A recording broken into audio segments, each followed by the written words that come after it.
Great. Well, I'm going to go ahead and get started. I'm really excited for our talk today. First, I'd like to welcome everybody for joining us. We were really excited to see how many people RSVP'd for today's conversation with Dr. Gordon Pennycook and his talk on why people believe what they do about climate change. It's not only interesting for us, but I think especially with a lot of talk about science misinformation going on worldwide right now, it's really relevant, not just for our discussions on climate change, but for all sorts of issues. My name is Dawn King. I'm a senior lecturer at Brown University in Environment and Society, and I'm also a member of Scholars at Brown for Climate Action, who's hosting this virtual event today. And before I introduce our esteemed speaker that we're also excited about, I just wanted to take a moment to address logistics on how the lecture discussion will work today. Since it's a larger size, everyone with the speaker will remain muted, but please understand to share your questions and comments on chat, as we will try to circle back to as many of them as possible during the discussion. Also, so everybody knows, our session is recorded today, and it will be available on our website, which we do have in one of our slides. I also briefly want to introduce you to Scholars at Brown for Climate Action. We're a group of interdisciplinary faculty, staff, researchers, students, and alumni who advocate for Brown University to use its institutional power and influence for climate action and justice. Recently, we've also released a paper discussing Brown's responsibility for addressing climate change in the areas of gift, finance, and business relationships, campus operations, support for the Brown community, local engagement, teaching and research, and accountability in governments, and hosted public and department level discussions to generate ideas for concrete actions that individuals can take in their fields to improve climate literacy, critical thinking, access to information, and to combat misinformation. We are now campaigning for Brown to formally cut business and financial ties to anyone supporting climate change denial and misinformation campaigns through a set of minimum standards, which Galen will expand upon at the end of the talk. And we recognize as a group that while the science is clear, the consequences of our failure to act on climate change are rapidly compounding. Even worse, climate misinformation fueled by anti-science movement continues to influence our national response as well as state-level decision-making. We are thus delighted to welcome our speaker today to help us better understand why people believe what they do about climate change. Dr. Gordon Pennycook is an assistant professor at the University of Regina Hills Levine School of Business. His research focuses on reasoning and decision-making. Sitting at the intersection of cognitive and social psychology, his focus particularly on the distinction between intuitive or gut feeling and deliberative or analytic processes. Most recently, he's focused his attention on understanding the psychology of misinformation as well as motivated reasoning, with applications ranging from religious beliefs, beliefs about health, political ideology, news and media, and of course, climate change. Dr. Pennycook obtained his BA in psychology in 2009 from the University of Saskatchewan and his PhD in cognitive psychology in 2016 from the University of Waterloo.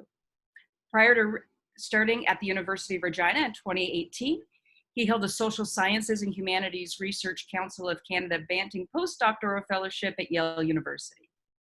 Gordon received the University of Waterloo Arts Alumni Gold Medal and the Governor General's Gold Medal. He was named Poynter Institute's International Fact-Checking Network Research of the Year in 2017 and was awarded the Vincent DeLillo Early Career Achievement Award from the Canadian Society for Brain, Behavior, and Cognitive Science in 2020.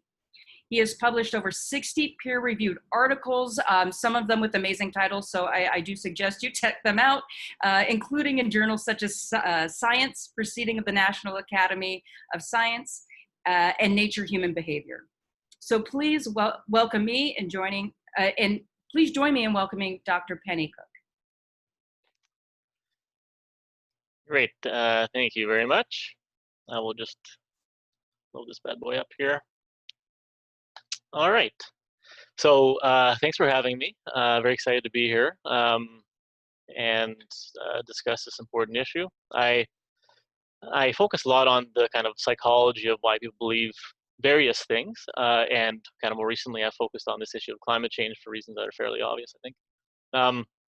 And part of that has to do with this work I've been doing on misinformation, but also a lot of this talk is actually just about like what predicts people's beliefs. Okay, and so the underlying idea here is if we can understand better the psychology of why people have uh, beliefs, that is either they agree with the scientists or they disagree, then we can maybe do more to sway public opinion and improve people's perceptions. So the thing that's really interesting about climate change, and it's true for so many different things, is that it's complicated, right? I mean, I don't really know um, much about the basic science. I'm a behavioral scientist, not a climate scientist. If I would probably be able, I have a kind of like a high school science level, probably. I understand some greenhouse gas stuff and all that kind of thing, but I don't really understand the basic science. Like most people don't. I mean, it's a complicated thing. It takes a lot of time to gain expertise in an area, and most people walking around don't really understand the basic science, and that's fine. It's true for most things. I don't understand how my car works that well. I don't know how to build bridges.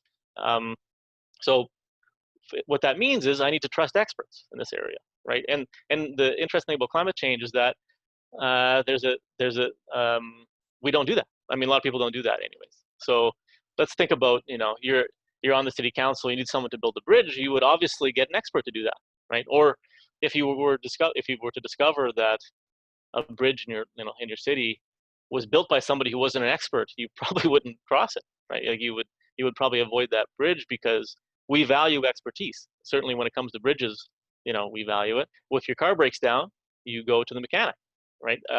Maybe you have some mechanical aptitude, you can fix a few small things, but complicated things, you go to an expert to make sure that it gets done correctly. I mean, I can change the oil in my car, I still don't do it, it's a big mess, but you trust mechanics, and to the extent that you might think that they will swindle you or whatever, but you trust them to be able to do the job, generally speaking, right? Or I mean, the fact that we're even here and you're listening to me, I don't have to belabor the point too far, but the whole reason that you would listen to me talk about this is that you value expertise. But this is the important point here, is that this is true for everyone. Like there isn't a single person on the planet who doesn't care for expertise, because it doesn't make any sense to not care for it. Naturally, in the context of climate change, you know where I'm going with this, people don't value expertise in the same sort of way, or it doesn't seem like they do, right? There's a massive consensus on the fact that humans are causing global warming, but the public doesn't agree. Here's a map from 2019. You can see there's a lot of blue there. Blue is bad in this case. If you're curious, it's fairly similar in Canada. At least I'm in Saskatchewan, the middle of the country, and we're in the purple realm here. So that's not great. So we have the same issues here. It's not maybe as politicized as it is in the States. It's not quite as bad, but we have a similar problem in Canada. So the question is, why does this happen, right? Why is it that we have a clear consensus? We know that people care about expertise, but there's something going on that's different for climate change, okay? The way that people usually explain this, at least if we're like thinking it from a more kind of psychological perspective, is to appeal to put it kind of plainly, stupidity, right? That if you take a look at the comic on the left there, that people in some cases are being deliberately ignorant, right? That they are sticking their heads in the sand, that they don't want to believe what the scientists say, and so they engage in motivated reasoning, confirmation bias. They stick their head in the sand, like I said. Another possibility, which is related but slightly different, is that people are just not smart enough to grasp it. That they don't have the underlying knowledge, or they don't have a clear understanding of what's going on. But at the basic level, both of these things are kind of putting the onus on the individual. That is, they're blaming those people who deny climate change for either deliberately being ignorant or not being smart enough to figure it out. Okay, that's a common sort of narrative. And so what I'm going to kind of explain in the talk is that the narrative is wrong. In fact, both kind of aspects of this, that people are deliberately ignorant, that's, I think, really wrong. And the fact that the idea that people can't really grasp it. I mean, obviously people can't grasp the basic science in the way that I said at the start. I don't know the basic science either, but to understand that you should trust experts is something that people understand, okay? And so that's just to preempt the talk. I'm going to basically argue against these accounts, and I'll give an alternative explanation that's actually, which is kind of funny, given the fact that I'm giving the talk. It's less psychological and more sociological, but we'll get there.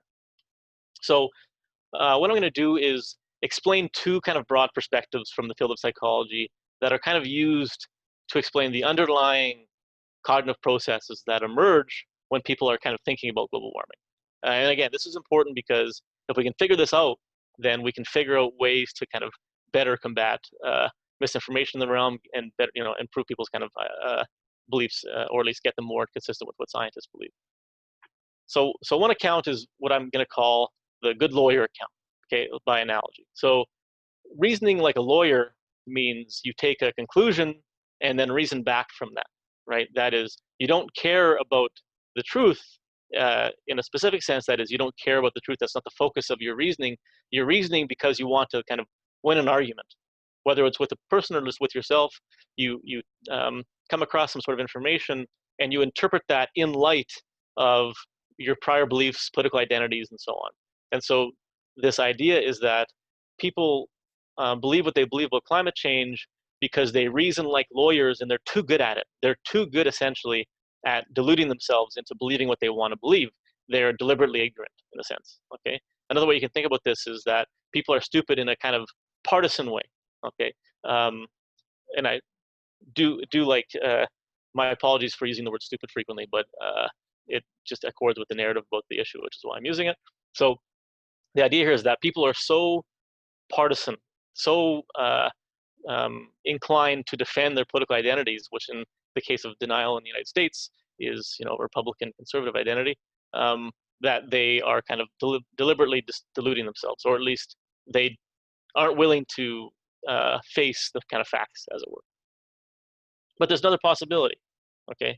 And that's that people do care about the truth, right? That they reason more like a philosopher would, or at least philosophers should, which is, you think deeply with the goal of reaching the truth in many cases, but they're just not very good at it, right? We make mistakes, not because we don't care about the truth, but because we don't know everything, right? And we don't have infinite resources, cognitive resources, or time to think about the issues. We don't have the facts in many cases, or it could be that we are being given bad facts, okay? And I'll come back to that central issue, okay? So these two different accounts they're very different in the sense that they frame the way that our reasoning works differently, okay? In one case, we're kind of deluding ourselves. In that case, you kind of have to blame the person for doing it. In the other case, we're kind of being deluded by the fact that we don't have perfect cognitive resources and we make mistakes, okay? And so to give you a better kind of sense of how this works from a psychological perspective, I just want to give a simple sort of problem, okay? So people may have seen this before. It's getting more famous now, at least outside of psychology, we'll see. So the problem goes, a bat and a ball cost $1.10 in total. The bat costs $1 more than the ball. How much does the ball cost? Okay, and so the inclination for most people is to say 10 cents to this, right? I like to use Canadian money when I do these talks because I like to remind people that our nickel does in fact have a beaver on it. These jokes work way better when I can hear people laughing, but that's okay. I'm assuming that people are laughing, that's fine. So anyways, people say 10 cents to the problem, but obviously the answer is not 10 cents, right? If the ball costed 10 cents, the bat would have to therefore cost $1.10, and then totally be $1.20, right? So it can't be 10 cents. The correct answer is 5 cents. The reason that this is interesting and related to what I'm talking about is that 10 cents pops into your head, right? You don't have to stop and think about it. You don't have to do any math. You just read the problem, and I'm guessing for most of you, if it's the first time you've seen the problem, 10 cents just kind of pops into your head, okay? And what you have to do, therefore, is stop and check the answer. You have to stop and think. You have to reflect and think in a more analytic way, and not an intuitive way, but an analytic way. You have to kind of override that initial answer. And this is the thing that we're bad at, right? It's not that people don't want to get the answer correct on this. They don't have partisan inclinations. They're not like, they don't really care if they get it wrong or right to some extent, but they do, they would prefer to get it correct, obviously. What they do is they just don't think that much about it, right? They just don't stop and question that intuition that comes to mind. And this might be like a big reason why people believe what they believe about climate change, not because of politics per se, but because of the kind of lazy aspect of the way that our cognition operates, okay? So those are the two kind of accounts. Now, what you would expect if this intuitive thinking is kind of explaining what people believe, why they believe what they believe about climate change. One thing that you would expect is that people who are the thing that predicts or causes people's kind of beliefs in a certain sense is like lack of education or scientific knowledge or kind of lack of critical thinking. Okay, and what I'm going to show you now is an absolutely central piece of data. Okay, so if you don't understand, if you can't follow this one aspect, please do kind of, I don't know, raise your hand or do something, because if you don't get this, then the rest of the talk is not going to make any sense. It's not complicated. I just want to make sure that you focus on this one slide. So this question, so CRT just refers to the cognitive reflection test. That's the bat and ball problem. All you need to know is that a high score on this test means that you're more analytical, more reflective. People that are higher also tend to be more educated, higher in scientific knowledge, all those things. Okay, and so what you see is that among Democrats, people that are better at reasoning are more likely to believe what the scientists believe. They're more likely to believe that global warming is caused by humans and that it's a serious issue. Okay, Democrats who are less likely to be reflective, less likely to think about things, are not as much in agreement with the scientists. Now, the central piece of evidence, and the thing that I'm going to talk mostly about, is this really remarkable pattern where the opposite is true for Republicans, right? Republicans, based on this data, at least from probably about 2016, 2015, the most analytic, the most reflective, the most educated, the smartest Republicans are less likely to agree with scientists than Republicans who are more intuitive, less educated, and so on. Right? So you see the opposite pattern for Democrats, Republicans. As people increase overall in their capacity to reason, the polarization between Democrats, Republicans also increases, right? Which is a really remarkable pattern. What it suggests is maybe people are being deliberately ignorant, right? That is, being good at reasoning here is not supporting, accuracy, or at least agreement with scientists. What it's supporting is political polarization, which suggests that reasoning is basically facilitating confirmation bias, motivated reasoning, all the things that happen when someone wants to stick their head in the sand, okay? Which is something that certainly happens, but we want to see if that explains why people in overall believe what they believe about climate change. And so this is a really important problem, because if it's the case that our deliberate reasoning is the source of our polarization around climate change, then we're in deep trouble, right? Because that means you can't appeal to people's capacity to reason to undermine the political divide, right? It means that the more information that you give Republicans, it's not going to matter, because they're blocking it using explicit kind of reasoning strategies. Okay, and so that's a really important issue, and we have to figure out whether this is true or not. Okay, and so that's basically for the rest of the talk, what I'm going to do is explain why this is not a good explanation for why people believe what they believe about climate change. That despite this pattern here, this good lawyer account where people are being deliberately ignorant is not a good explanation for why people believe what they believe. Okay, so just to be clear, the idea is that there's this polarization is being driven by this idea that people tend to approach information in a kind of ideological way, that they don't care about the truth, they care about politics, and they care about reinforcing what they already believe and all that kind of stuff. If that was the case, then what we would expect is this general proclivity to reason like a lawyer would be evidenced in other areas. Okay, and so what I'm going to show you is a study that we have up, it's under review right now, looking at the predictors of people's scientific beliefs, including global warming, but also among other issues. Okay, so we replicate the pattern for global warming. You can see that in this case, I'll just call them liberals versus conservatives. Liberals who are more reflective or more analytic, which also includes people that are more educated and so on, tend to be more in agreement with the climate scientists, whereas conservatives who are more reflective are less likely to agree with scientists. So that's the key issue. We have an example here where people who are smarter, a group of individuals who are smarter, are actually disagreeing more with climate scientists. And here in this data, the question is a bit different. there's actually no difference between the intuitive liberals and conservatives on the issue. It's only the difference when it comes out with the more reflective ones.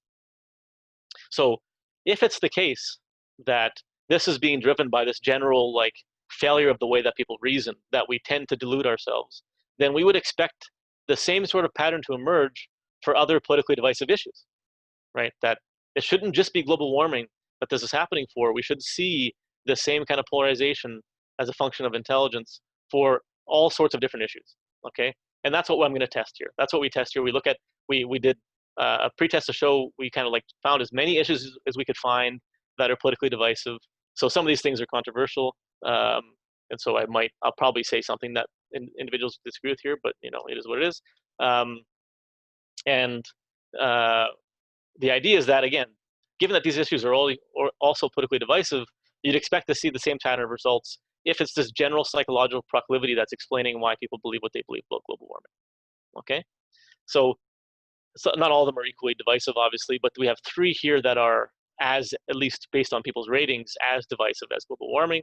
Whether they actually are is another question, but they're at least rated as being similarly divisive. So the first one I'm going to talk about is sex ambiguity. Okay, so here's the question. Now, we gave people among both humans and other animals, there are only two biological sexes, male and female, with no ambiguity. That's wrong in the sense that there's huge ambiguity in the biology of sex. Of course, you know, there's intersex individuals, whatever. So this is coded so that disagree is higher. That is, the higher score means more consistent with what scientists would say in their relative domains. And you can see here that you see the polarization, but you don't see the key finding where conservatives who are better at reasoning are not more likely to disagree with scientists here. If anything, they're more likely to agree with them. It's just not as big effect as it is for liberals. And so here we don't see the same thing as we see for global warming. What about other issues? See, just to be clear, this is what you see for global warming. This is what you see for this sex ambiguity question, right? Not the same thing. What about these other issues? Well, one other issue, oh yeah, see there's the thing. Nuclear power, you know, it's generally viewed to be relatively safe and a viable source of energy. Liberal conservatives disagree a little bit on it, but there's no negative correlation. Generally speaking, if you're more reflective, more analytical, you're more likely to believe what the scientists believe about this, at least generally speaking. The gender wage gap is due entirely to sexism and nothing else. This is, again, that's wrong. Nothing is ever due entirely to one thing and nothing else. Of course, there's sexism does play a role in the gender wage gap, but it's not the only thing. And so you can see here, so we deliberately tried to find things that where conservatives would be more consistent with what the social scientists would believe than liberals. And we don't find the same pattern. Here, what you'd expect, if it was the same pattern for global warming, is that smarter liberals would be more likely to disagree with this, but they're not. They're more likely to agree with it, or at least more likely to agree with what the scientists say. And so people who are more reflective are just more consistent, like I said, with what the scientists say on these three issues. And those are more divisive than global warming.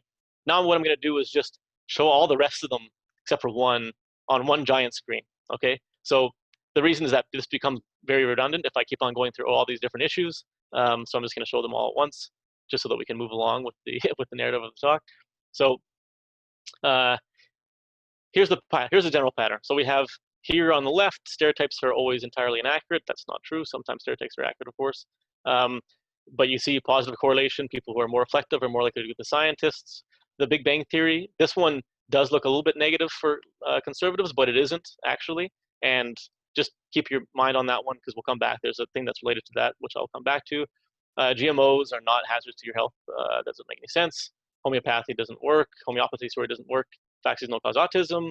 Human IQ is, in fact, moderately heritable. There are consistent differences between men and women on the SAT, although it doesn't mean that women are bad at math. Probably has more to do with math anxiety than anything. But again, no negative correlations there. Testosterone provides an advantage for athletic performance. Acupuncture doesn't really, there's not much evidence for it. Essential oils don't work, despite what my mother-in-law says. And if you want to detox your body from chemicals, you have to light yourself on fire. Okay, so those are all the things. As you can see, in most cases, they're all coded so that a higher score is more consistent with what scientists would believe for the particular question. People who are better at reasoning are more likely to be with scientists. No negative correlations, not even for the Big Bang Theory here. Nothing like what you see for global warming, for any of these issues, okay? But there is one exception, and it's a really important exception, and it's really revealing, actually. And the exception is evolution, okay? So this is what you see for evolution. So just like for global warming, liberals who are more reflective are more likely to agree with, that evolution is the best explanation so far for our origins, which of course is what the scientists believe. But conservatives who are smarter are less likely to agree with the scientists. So we have two black swans, right? Two very unique cases where people who are smarter, in both cases, conservatives who are smarter, are more likely to disagree with scientists. And so the fact that we only get it for two and not for anything else, and we've looked at other issues as well, we've never seen it for any other issue apart from these two, tells you something really important about what something that is specific to these issues. That is, it cannot be that there's a general proclivity that people generally reason like lawyers, as it were, because you would see this pattern way more frequently. Okay, we only see it for these two, global warming and evolution. So keep that in mind. That's an important point. I'm going to come back to it momentarily. So this idea that people reason like good lawyers doesn't seem to hold that much water. I mean, it doesn't make that much sense to say they will approach one sort of realm of information one way, but another some realm of information another way, right? Because that implies that they know how to switch on and off whether they're going to reason like a lawyer versus a philosopher, and that requires a whole kind of more complicated type of psychology. It doesn't make any sense theoretically, okay? So this doesn't seem to be something specific to the way that people approach information related to global warming. But to test that more directly, what I'm going to do now is discuss research on misinformation. So the question is, if it's the case, again, that people maybe reason like lawyers and they're being kind of deliberately ignorant, we should find evidence for that when you give them like literal true and false information that's political, okay? And so this brings us to the problem of like misinformation and fake news. So this is an example of a false meme. So when the exact same group of experts who claimed it was global cooling in 1977 now claim it's global warming, you can see easily why I'm being skeptical. The trick here, of course, is that this 1977 ostensible headline from Time is not from 1977. It's from 2004 or 2001, I can't remember. And in fact, it was about global warming. They just photoshopped the image. In fact, by 1977, scientists were already in agreement that global warming was happening. So it's a falsehood that's spread on social media, and one that might convince people that global warming is in fact a hoax. So the question is, what happens when people see this? Does their capacity to reason make you more likely to recognize that this is a falsehood, or less likely? Does it make you more likely to instead kind of convince yourself that it's probably true and then become a stronger denialist of global warming? Okay. What's interesting about the fake news problem is that the exact same narrative that I've been discussing about like deliberative ignorance and just kind of lazy thinking is playing out and has played out in the realm of fake news. Okay, and that's not just in the media. We have work, for example, by Dan Kahan, who has argued explicitly that individuals are motivated consumers of misinformation, that we believe falsehoods, fake news, or misinformation on the internet because we want to believe it, because it's consistent with our ideology. Okay, so we see the same kind of broad narrative. And by the way, this narrative is probably the most popular one as used as an explanation, even among psychologists in this area. Okay. So just to be clear what I mean here, just to switch from believing specifically about global warming to just pushing it back to just believing fake news that's political in general as a broad test of these two accounts, what this good lawyer idea is saying is that people kind of want to believe these false stories insofar as they're consistent with their ideology, right? In fact, not only do they want to believe them, which we know to be true, but they use their reasoning to convince themselves that false things are true, fake stories are real, right? And this is true in the realm of global warming, like information, but also it should be, if it's true, also be true in other domains as well, right? Like I said, it doesn't make any sense to have an account that can only explain how people deal with global warming information, but not other forms of information, because it's not like we have some sort of evolved filter for global warming information. It doesn't make that much sense.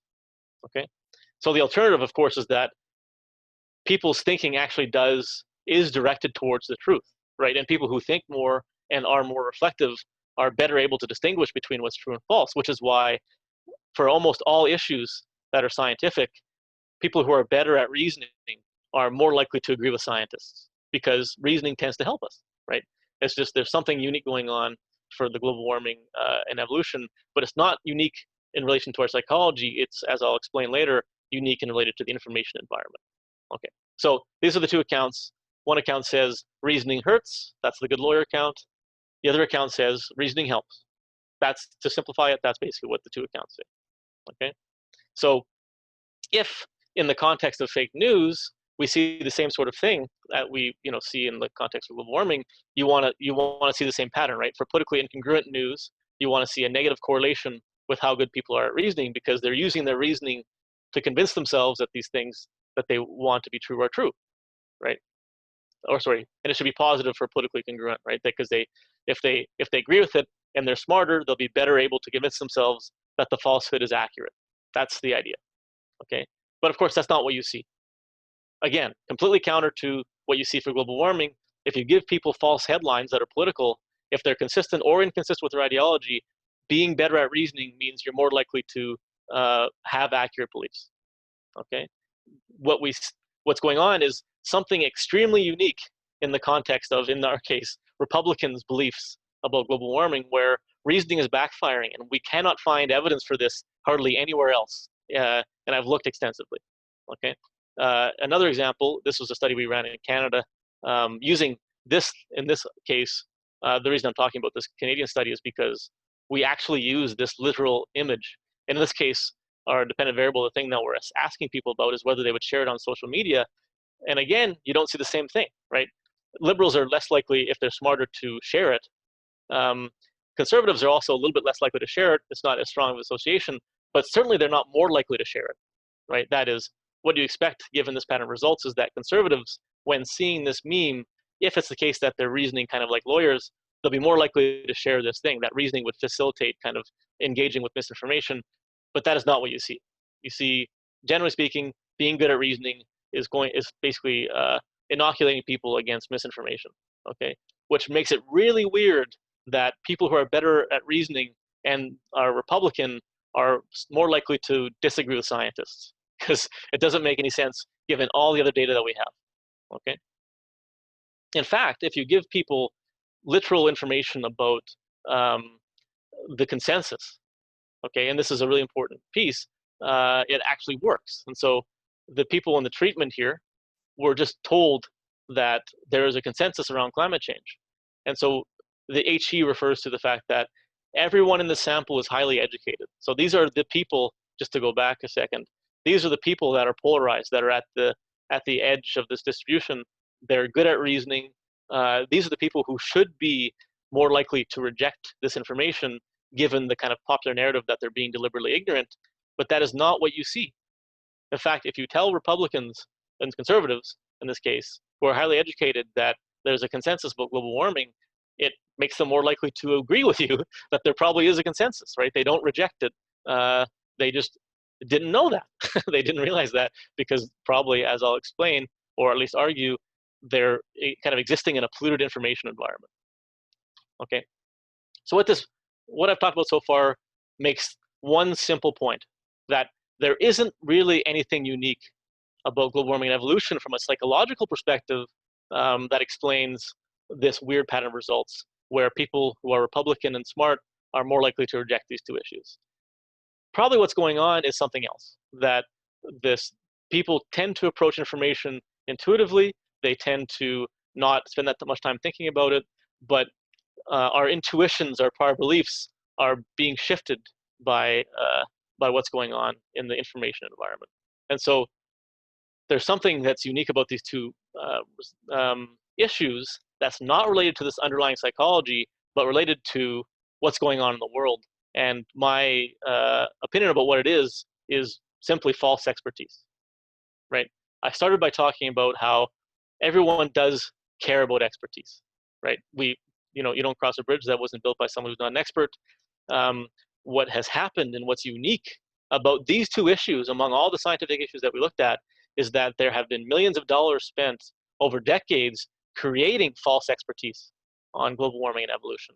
And that, I think, is the major culprit for why we get these crazy patterns of results and why these issues are so seemingly intractable. Okay, so let me just stop. This is probably known by most people, but I'll just go into a brief history lesson about this. So in 1988, James Hansen testified about the looming threat of global warming, right? Soon after that, we had conservative think tanks that were explicitly funded by vested interests that popped up. They soon realized that this was not the right kind of tact. What we have now are institutes like the Heartland Institute. The funding, of course, is undisclosed to the extent that we know who they've been funded by. It's who you might expect. The reason why it started in '84 is because it was initially, the Heartland Institute was initially founded to obfuscate the science around tobacco use, about the dangers of tobacco use. And so they use the same toolbox for that obfuscation to obfuscate the science for decades with lots of money about global warming. Okay, and I'll just give an example of how this is done. So the Intergovernmental Panel on Climate Change, this is just their physical, this is the front page of the physical basis from 2013. Very long, dense scientific document. There's this other group, the Heartland Institute, that's funded by the Heartland Institute, that was put together at the same time, or at least subsequently, but also in 2013, called Climate Change Reconsidered. And it was published by what they call the Non-Governmental International Panel on Climate Change, the NIPCC, with some set of authors. And the two documents for non-specialists look very similar. I mean, you can tell that the Heartland Institute one is a little bit less polished and so on, but they're pretty similar. Like this is the front page for the IPCC report. You can see they're quite similar. Of course, the IPCC report is different in meaningful ways. There's many actual experts who are publishing actively in the domain, who are publishing, and that are the authors for the different chapters. So there's many more authors for the IPCC report. This is just a few of the chapters than for the other one. But for someone who doesn't know that or doesn't appreciate the value, the importance of having multiple different experts kind of put together and all agreeing on something, both of the documents seem like they are from experts, and therefore you could imagine how someone would be confused by that. Of course, the experts are very different. So the lead author for the Climate Change Reconsidered is Craig Itzo. This is just a bit of an aside. So his PhD's in geography, but he hasn't published a paper since 2003, right? I mean, by any kind of standard, he would not be considered an expert on the topic, but he has sufficient credentials to appear like an expert for people who aren't in the know about how expertise works in science. And of course, he was paid a lot of money preceding the report, so he has a vested interest, obviously. So that's important background information, but I had to look that up. I had to figure that out. And for someone who isn't a scientist, who doesn't or doesn't have that much time to think about this stuff, you could imagine it would be confusing to look at these two documents and be like, well, there's two scientific documents. Maybe there's a debate. It seems like a reasonable conclusion based on that.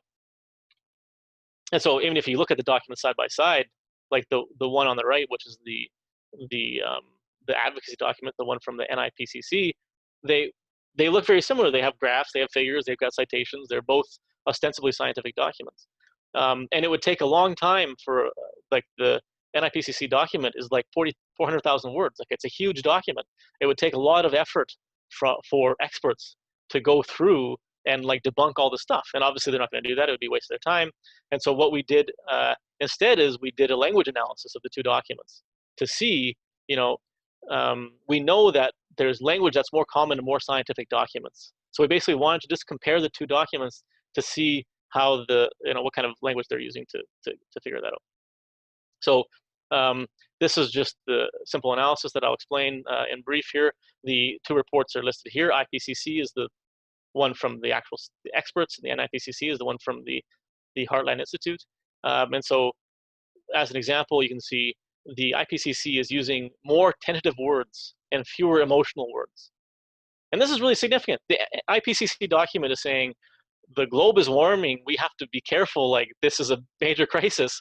And this other document is saying, hey, everything's fine, let's just chill out. And they're using fewer tentative words and more emotional words, the document that's saying that everything's fine. So that's hugely significant. They're using less scientific language, obviously. All these other indicators are also in ways that you expect: scientific language, modifiers per noun phrase, word frequency is different, all that stuff. Lexical diversity is different, and these differences are, so each of the numbers here represents one grade level difference in the science textbooks. So these are really big differences. Like, these are differences that are larger than like you're in high school and you have your grade 12 textbook, but instead what you're reading is like the grade 9 textbook. Like, it's a noticeable difference in the language that's being used by these documents, because one document is just plainly more scientific than the other one, as you'd expect if you knew anything about science, obviously. Okay, so that's only one part of the issue, right? That we have documents that look like there's experts that are disagreeing with the science, but then we have political elites that are also disagreeing. We have the issue of conservative media outlets that have been pushing this issue for many years, undermining what scientists say. And there's like explicit data on this. Like, the language used, this is from 2012, but it's probably not that much better nowadays. Fox uses a far more dismissive tone towards climate change than MSNBC and CNN. They rarely affirm the scientific consensus. In fact, they often don't mention it or even reject it, which is misinformation, right? So I don't think it's particularly surprising, given this, that people are misinformed, right? It's not because people are deliberately ignorant. I mean, to some extent, you have to blame people for engaging with these like low quality news sources, but given that sort of exposure, it's not surprising that people believe what they believe about climate change. Okay, and in fact, individuals or Republicans who watch more Fox News are more misinformed, not unsurprisingly. If they watch more CNN, MSNBC, they're more informed. They are more likely to accept or agree that scientists think that global warming is happening and it's caused by humans. So I had mentioned earlier that the only other issue that you see the same pattern is evolution. And what's interesting is that the same historical narrative is true for evolution as it is for global warming. We have, in this case, 87 was when creationism could no longer be taught in schools in the States. And soon after this, we have the Discovery Institute, which is a explicitly conservative think tank, doesn't say anything about religion, funded by people with vested interests, obviously. But they don't say anything about religion. They say intelligent design, which is a euphemism for creationism, right? And they spent a lot of money and they get lots of donors obfuscating the science on evolution. There's alternative textbooks. You have alternative experts. The director of this institute, Discovery Institute, is this Stephen C. Meyer, who has a PhD in philosophy of science. He's not a biologist, but he seems to be well credentialed if you don't know, how to identify good credentials, which is something that we don't really teach people. And just to be clear, he's not a scientist. He's not actively publishing research in biology. He just has a book that he wrote that is cited mostly by people saying that it's wrong, right?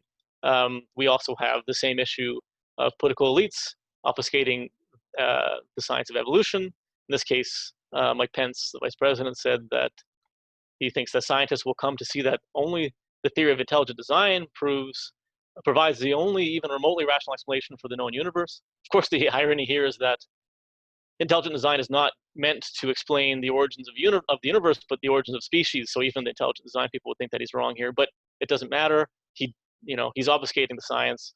This seems to be the major source of people's errors. So let me summarize my perspective here. Okay, there's this crazy finding, which I've just been obsessed with this finding for many years now, and I've been trying to figure out what's going on from a psychological perspective, and I've realized that it's not really about psychology in this case. It's more about what's going on in the world. The finding is that the smartest, most reflective, most educated Republicans and conservatives are more likely than those who are more intuitive or less educated Republicans. They're more likely to reject the scientific consensus on climate change. And you just can't find this pattern for anything else except for evolution.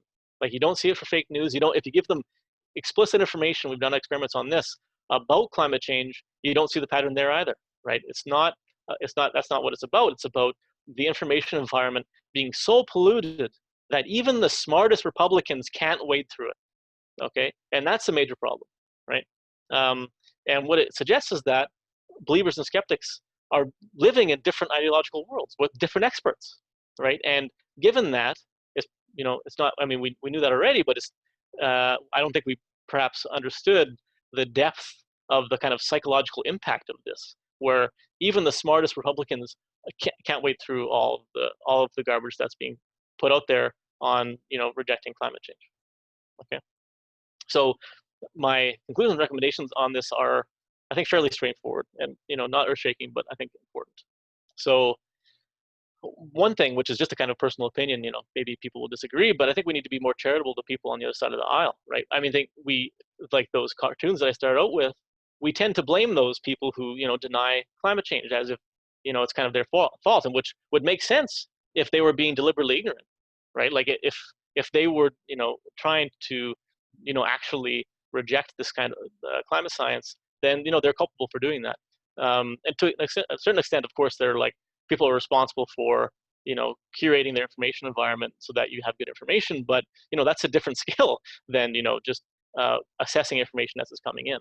Okay, and so it seems to me that lots of the differences in opinion come down to information exposure, which in a certain sense is a good thing, because then giving people good information can help. It's just that we have to wade through all of the bad information that's out there, right? And so I think as another just opinion, is that our focus really needs to be on those individuals who are benefiting from this mass confusion, right? That are producing the misinformation and the falsehoods that are making it so difficult, even for the smartest individuals who have ideological, that are living in the wrong sort of ideological world for this issue. They can't wade through all the garbage. Okay, so we need to like stop blaming each other and start blaming the people who are creating the mess in the first place, in my opinion. And I mean, and the good news is that the good information can help. So it's not a lost cause, but we still got a lot of work to do. And that's it for the talk. I want to thank all the funders, and this research was in collaboration with Dave Rand for the misinformation work, and John McFetris for the belief work. Thanks. Thank you, Dr. Pennycook. That was really exciting, I think, probably for all of us, and for me personally, because I and a team of people at the Climate and Development Lab at Brown have been researching the networks of funders for this misinformation. So it's great to see how it links up with the psychological side of things. Yeah, great. So I'm sure people have loads of questions. So we're going to open up 2 different ways to ask questions. So I think people can raise their hands. Someone let me know if that's not the case. But also you can just put a question in the chat, which everyone should have access to. And Olga and I will sort of switch off, just choosing a question to consider first. So everyone go ahead, have at it either way. If you can't raise your hand, then we'll try to figure it out, but just pop them in the chat.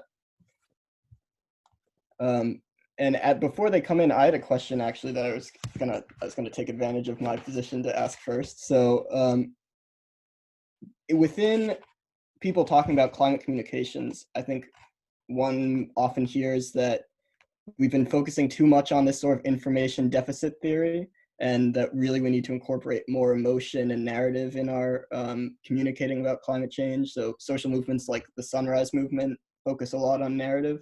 So I'm interested to hear your thoughts on that position on things, and whether you think it gets some things right or nothing right, or whatever. Yeah, so I think that the information deficit account has gotten too much of a hit. Like I think that like my kind of narrative of the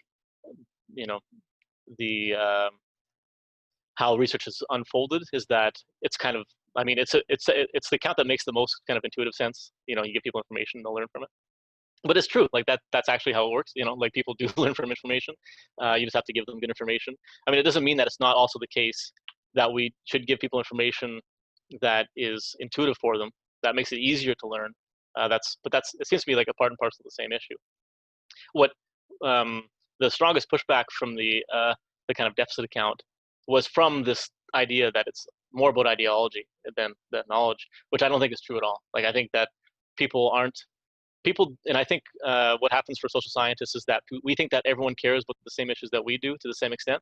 And like most people don't really, they're not so ideological, and like they don't wake up in the morning being like, today I'm a strong Republican and I'm gonna get out there and like mess with some Democrats, you know what I mean? Like it's just, I mean, sometimes on social media our bad behaviors kind of come out, but most people don't care that much. Like they have jobs and other things, and like they're just kind of getting on with their day. And so yeah, I think that the deficit account's gotten too much of a hit because of that.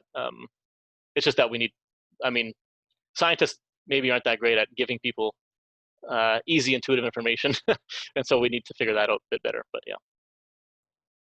Great, thank you. So there are a couple questions in the chat, and there's someone with their hand raised. So I'm going to go to the person with their hand raised first, which is James Head. So I'm going to unmute you, and then you can go ahead.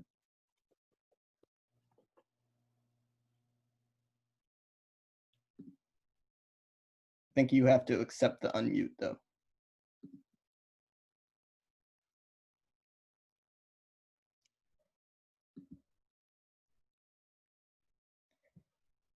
All right, that seems to be taking a little while.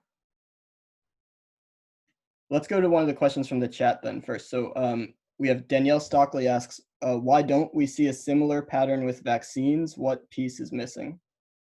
Yeah, it's like, so the vaccine issue, it might be that we'll see the same pattern in like 20 years on vaccines. If things continue going the same way that they have in terms of the sort of information environment of vaccines is getting more and more polluted, and like particularly as it pertains to the COVID-19 vaccines, like I can imagine that happening.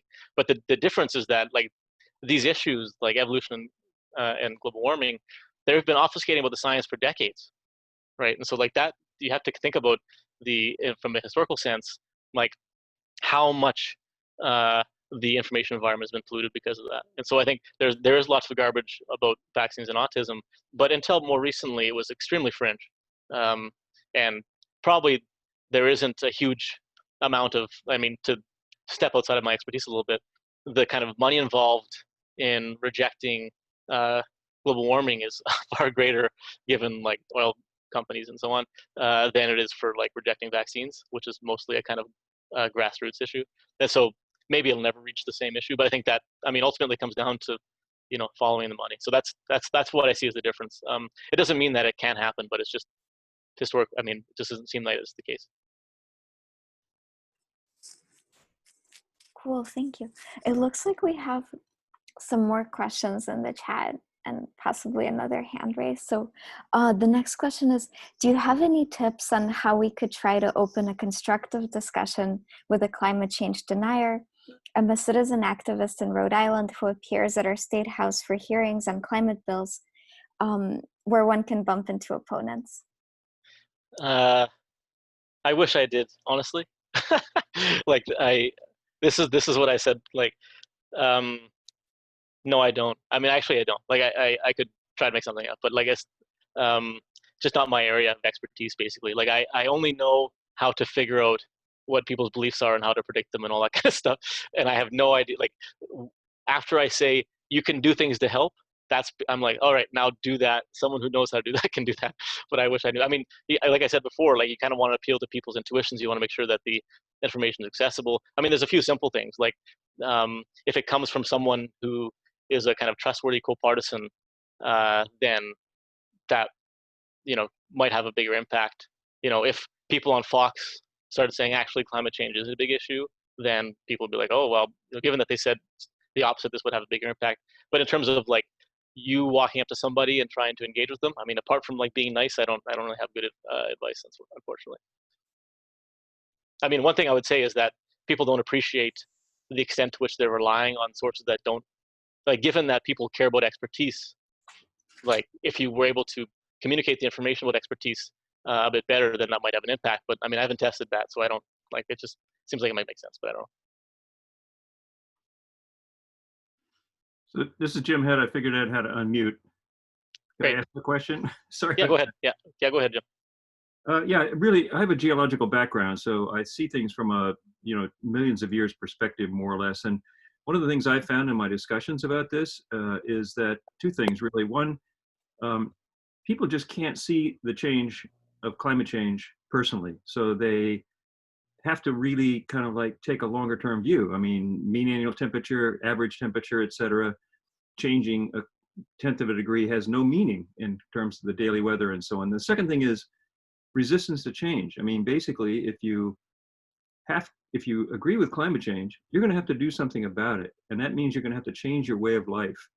And I find people really resistant to doing that. So I'd like your perspective on both those points. The can't see it personally and kind of the resistance to change, about how that affects people. Yeah, I think those are both, yeah, two important things. Like, um,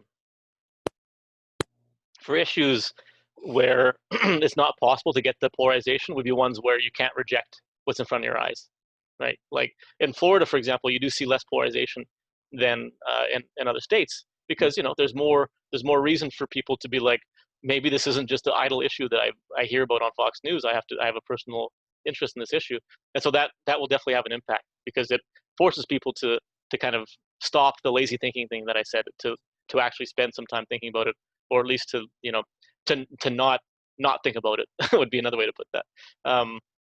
In terms of the not wanting it to be true, I mean, I think that has part of an influence, although I don't know how strong it is. Like, it does seem intuitive that would be correct to me. The only thing is that it's almost too elaborate of a way of thinking about it than the way that I would posit. Basically, like, that requires you to accept that it might be true, and then consider the consequences of that, which might be more than a lot of people are even doing. And so, like, probably it does explain some people's beliefs some of the time, but I guess what I was trying to do here was kind of explain more beliefs in the aggregate. But I mean, probably has an influence, but probably not as much as just the general disinclination to think about things does. Well, one of the things, just briefly, that has been very helpful to me to explain to people is that there are two major entities that are in favor of doing something about climate change. One is the Department of Defense, and the other is the insurance industry, because they both have long-term view and vested interests. And people, that makes people think sometimes. Yeah, anyway, I think thanks. yeah, great. That's a good point. Thanks, that's great. I'd heard about the Department of Defense, but not the insurance industry. So we have another question in the chat from Patrick McHugh. Patrick says, it seems like agency, which in parentheses, Exxon's support for misinformation, identity, so a pastor believes in creationism and preaches it, and framing, and he references the Hahn paper on sustainability, might all play in here as well. So agency, identity, and framing, and he wants to know your thoughts on those three. Yeah, I mean, I think a lot of coming down to I think they're basically intertwined. So like, identity relates to how much you trust the sources that you're getting information from, right? And so insofar as you are, you go into church and you hear about, this evil of evolution, or if you were watching Fox News and you hear about these scientists who have a secret cabal to somehow make money off of grants or whatever, then if you trust the source, then it's going to have a bigger impact on you. But I mean, from my perspective, those things all still filter down to the basic cognitive perspective, which is, regardless of what the influence of those factors is, you still have to process that. It still has to churn through the meat in between your ears, right? And the way that we reason is the kind of way that we process that information. So like, they kind of interact in interesting ways, and there's going to be like lots of different exceptions, and like, this is going to have a big influence for some people than other people. Some people will be more inclined to focus on who's talking than what they're saying. Some people will be the opposite. But still, the way that we approach basically how we reason is like the most kind of fundamental issue for me, and that's the reason that I've been thinking about it in that sort of way. But they're all, I mean, important issues, and more there's more nuance to possibly get into in one talk, obviously. Well, thank you. Our next question is from Don King. How does media influence information? Our colleague Rachel Wetz recently published on both sidism in mainstream news.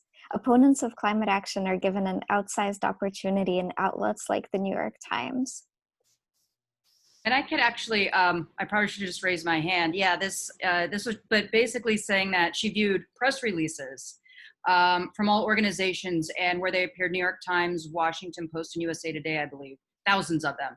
And she found about 10% of those press releases were from, and I wish she was on today, I looked, I don't think she's on this call, that even though 10% of the press releases were kind of anti-climate change or encouraging people not to act, 14% of them made publication in what I would consider not really these really right-leaning types of media, where only 7% of those press releases from "we should act on climate change" were released. On top of that, she found that those from scientific experts were the least likely of all of them to be picked up by these kind of mainstream media outlets. So I was just wondering if maybe somebody you could wrap your head around some of that work where she, attributes it to multiple things, but this idea of both sidism and journalism, that we have to tell both sides of the story, even though one might be factually inaccurate or just wrong. Yeah, that's a great point. I mean, I was framing the, blame the people who have vested interests, but part of the issue is also that I think it's probably both sidism and also novelty. Like, you've seen how many stories, scientists, it's the same story, right? But there's nothing to report on that, so you see something different, they got to report on it. Yeah, it's a major problem. I mean, there's a great paper by Derek Kohler on false consensus, and it's the same thing as both sides, where he showed in a series of experiments that people are really influenced by that. Like, if you give people think, they assume if you give two perspectives on an issue, therefore there's a 50% chance that it's correct. You know what I mean? Like, it doesn't matter if there's 1,000 people behind the one person or just two behind the other person.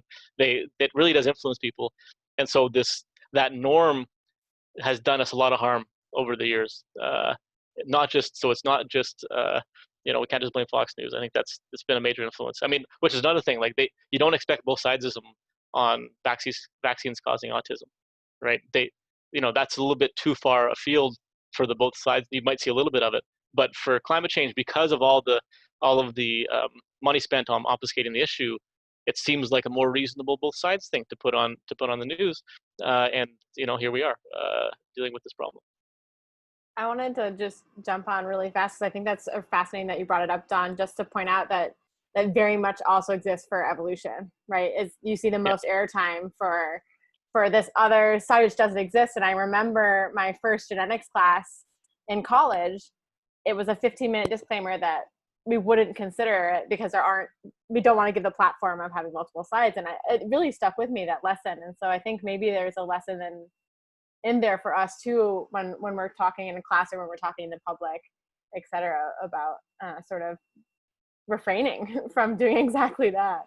And even for this talk, when I'm putting it together, I think, can I be so firm on this thing that I don't know that much about?